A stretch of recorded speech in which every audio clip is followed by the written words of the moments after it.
ఆంధ్రప్రదేశ్ ముఖ్యమంత్రి చంద్రబాబు నాయుడు విజయవాడలో మాట్లాడుతున్నారు. ఇప్పుడు లైవ్ చూద్దాం. నేను నమ్మిన ఆర్థిక సిద్ధాంతం ఇది. నేను ఇప్పుడు కాదు, 90లో నేను ముఖ్యమంత్రి అయ్యాను. 91లో ఆర్థిక సంస్కరణలు వచ్చాయి.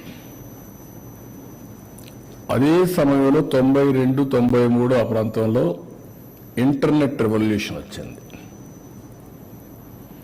ఈ రెండు కూడా ఇమ్మీడియట్గా అడాప్ట్ చేసుకోరు చాలామంది. ఒక పక్క ఆర్థిక సంస్కరణలు తీసుకొచ్చినప్పుడు అందరూ ఆలోచన ఏంటంటే, ఆర్థిక సంస్కరణలు చేసింది కూడా inevitable situation, foreign exchange reserves లేవు, ఆర్థిక సంస్కరణ తప్ప వేరే మార్గమే లేదు. బంగారు కూడా తాకట్టు పెట్టిన సందర్భం అది. అప్పుడు తీసుకొచ్చారు. కానీ నేను మనసా వాచా నమ్మాను కాబట్టి నేను ఓనర్షిప్ తీసుకున్నా. నేను మాట్లాడా, సెకండ్ జనరేషన్ రిఫార్మ్స్ని స్టార్ట్ చేశా. అందుకే మీరు చూస్తే ఈరోజు ఇన్ఫ్రాస్ట్రక్చర్ ఆల్ రిఫార్మ్స్ నేను నేరుగా చేశాను, లేకపోతే ఆనాటి ప్రభుత్వం ద్వారా చేయించాను. ఒక పవర్ సెక్టర్ రిఫార్మ్స్ అని తీసుకొచ్చి, అందుకే ఎన్నో సందర్భాలు చెప్పాను, పవర్ సెక్టర్ రిఫార్మ్స్ తీసుకొచ్చి రాష్ట్రానికి వెలుగులు ఇచ్చాను. నేను అధికారాన్ని కోల్పోయాను. దట్ 2004.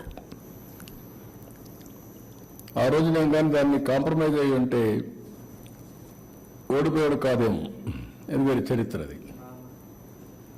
విమానాశ్రయాలకి ఓపెన్ స్కై పాలసీ తీసుకొచ్చాను. ఫస్ట్ ఇండియాలో ఓపెన్ స్కై పాలసీలో ఫస్ట్ ఫ్లైట్ ఎమిరేట్స్ దుబాయ్ నుంచి హైదరాబాద్. గ్రీన్ ఫీల్డ్ ఎయిర్పోర్ట్లకు శ్రీకారం చుట్టాం. అది కూడా మీరు చూస్తే first airport Hyderabad green field airport. అదే మరి రోడ్లకు శ్రీకారం చుట్టాం. నేను మలేషియాలో చూస్తే ఆ రోడ్లన్నీ మెరుగున్నాయని వచ్చినప్పుడు వాజ్పేయి గారు చెప్తే ఆయన ఎక్కడి నుంచి వస్తారు డబ్బులు అంటే, కాదండి మనం పెట్టే డబ్బులు సరిపోతుంది, ఈ విధంగా చేద్దామంటే proof of concept Nellore to Chennai. ఆ తర్వాత గోల్డెన్ క్వాడ్రిలేటరల్ రోడ్. ఇప్పుడు 2 లేన్ 4 లేన్ 6 లేన్ 8 లేన్ 14 ట్రాఫిక్ని బట్టి పెరిగిపోతున్నాయి. ఇవన్నీ కూడా చేసిన దానివల్ల సంపద వచ్చింది, ఆదాయం పెరిగింది. హైదరాబాద్లో అప్పట్లోనే first of its kind in India outer ring road 163 kilometres, 5,000 ఎకరాలతో ఎయిర్పోర్ట్. ఇవి చేశాం. అదే మాదిరిగా నేను టెక్నాలజీని అడాప్ట్ చేశాను. టెక్నాలజీ ఐటీ వల్ల ఏం జరుగుతుందో ఒకసారి చెప్పడం కాకుండా దాన్ని ఓనర్షిప్ తీసుకొని చాలామంది ఎగతాళి చేశారు. టెక్నాలజీ ఐటీ తిండి పెడుతుందని. ఈరోజు ఆ ఐటీ తిండి పెట్టడం కాదు, కానీ ప్రతి ఒక్కరిని ఎక్కడికో తీసుకెళ్ళిపోతా ఉంది. సెల్ ఫోన్ లేకపోతే ఎవరుండే పరిస్థితులు లేరు. ఇవన్నీ విజువలైజ్ చేసి ఆ రోజు చేశాం. ఈరోజు గవర్నమెంట్ వచ్చినప్పుడు నేను చెప్పిన విషయాలు మీ అందరికీ డెవలప్మెంట్ చేసి సంపద సృష్టించి ఆదాయాన్ని పెంచిన ఆదాయంతో మళ్ళా అభివృద్ధి చేస్తూనే సంక్షేమ కార్యక్రమాలకు నాంది పలికి కంటిన్యూగా ఎంపవర్మెంట్ చేస్తామని చెప్పాం. అదే మరిగా వచ్చిన 7 నెలల్లో స్వర్ణ ఆంధ్రప్రదేశ్ విజన్ 2047 తీసుకొచ్చాం. దాంట్లో నిర్దిష్టమైన ఆలోచనలు పెట్టుకున్నాం. ఇక్కడ మీరు చూస్తే ఇండివిజువల్, ఫ్యామిలీ, సొసైటీ. ఒక వ్యక్తి పూర్తిగా ఆనందంగా ఉంటే ఆ కుటుంబం పూర్తిగా ముందుకు పోయే పరిస్థితి వస్తుంది. ఇండివిజువల్ అడ్రస్ చేయాలి. ఓసారి ఇంట్లో కూడా మనం చూస్తే పిల్లలు కూడా తల్లిదండ్రులు చూసుకోలేని పరిస్థితి. ఈరోజు నేను పెన్షన్ ఇచ్చాను. పెన్షన్ ఇచ్చిన తర్వాత ప్రతి ఒక్క ఓల్డ్ పీపుల్ చూసుకోవడానికి పిల్లలు సిద్ధంగా ఉన్నారు. You can imagine that one pension అది కూడా నేను 4,000 ఇచ్చాను, 6,000 ఇచ్చాను, 10,000 ఇచ్చాను, 15,000 ఇచ్చాను, వల్నరబిలిటీ బట్టి 4,000 రూపాయలు ఏజ్ వితంతులు వీళ్ళకందరికి ఇచ్చాను. అదే సమయంలో 6,000 రూపాయలు దివ్యాంగులకు ఇచ్చాను. అదే సమయంలో 10,000 రూపాయలు కిడ్నీ పేషెంట్స్ ఇలాంటి వాళ్ళందరికీ 10,000 ఇచ్చాను. 15,000 మంచం మీదనే శాశ్వతంగా ఉండి ఒక అటెండెంట్ కావాల్సి వస్తే ఇంట్లో వాళ్ళు తిట్టుకోకుండా కనీసం 15,000 వస్తూ ఉంది, వెసులుబాటు ఉంది అనే పరిస్థితి వాళ్ళనైతే ఇచ్చాం. దానివల్ల మనుషుల్ని మనుషులుగా ట్రీట్ చేసే పరిస్థితి వచ్చింది.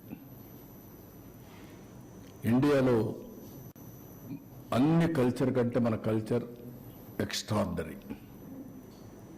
ఫ్యామిలీ వ్యవస్థ వల్ల సెక్యూరిటీ చాలా పర్ఫెక్ట్గా ఉంటుంది. అలాంటి వ్యవస్థ మన భారతదేశానికి ఒకటే ఉంది. ఈ ప్రోగ్రాం వల్ల ఇండివిజువల్ వ్యవస్థ బాగుపడింది. ఇప్పుడు ఇంకొక పక్కన మీరు గుర్తుపెట్టుకోవాల్సింది, ఇండియాకు ఉండే అడ్వాంటేజ్ ఎక్కడ లేవు. ఆధార్, ప్రతి ఒక్క వ్యక్తిని ఐడెంటిఫికేషన్ ఆధార్ చేసేస్తుంది.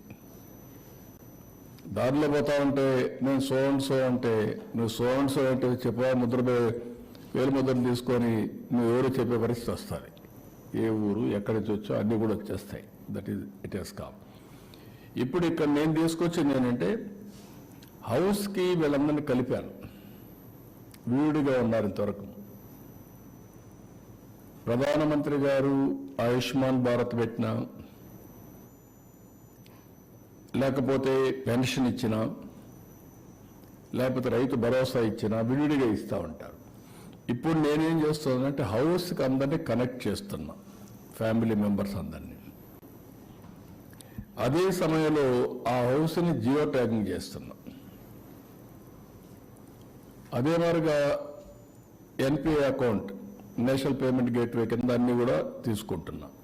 మొన్న నేను 10% ఇళ్ళకి డబ్బులు ఇవ్వాలంటే వరదలు వచ్చిన తర్వాత ఇవ్వలేకపోయా. ఎందుకంటే వాళ్ళ దగ్గర మా అకౌంట్స్ వాళ్ళ దగ్గర లేవు.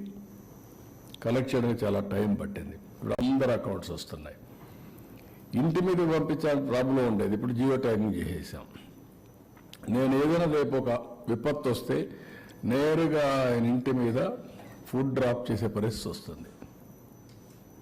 Every house is authenticated with geo tagging. ఇవన్నీ ఎందుకు చేశామంటే ఈరోజు నేను సమాజాన్ని ఒక నిర్దిష్టమైన విధానంతో, ఒక విజన్తో ఎవ్రీ వ్యక్తి ఆనందంగా ఉండాలి, ఎవ్రీ కుటుంబం ఆనందంగా ఉండాలి, సమాజం ఆనందంగా ఉండాలి.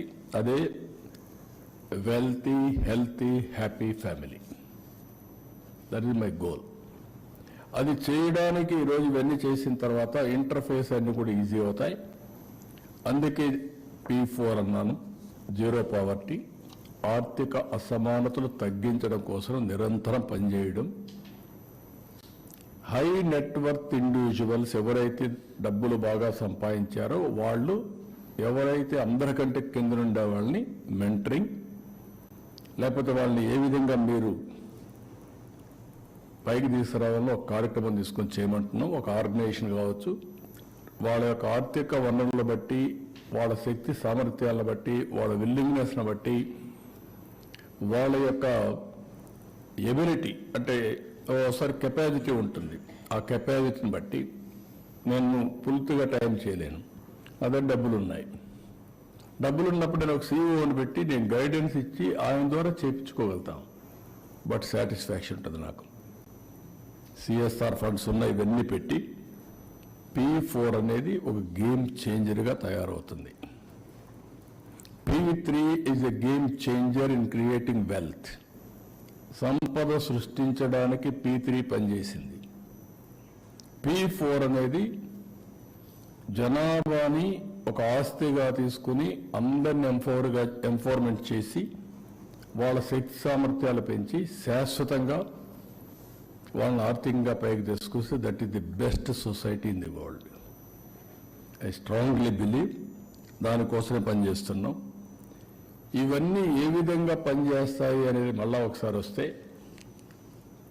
ఒక పక్క గవర్నమెంట్ అనేది వెల్త్ క్రియేట్ చేయడానికి జిఎస్టిపి, దేశం జీడిపి.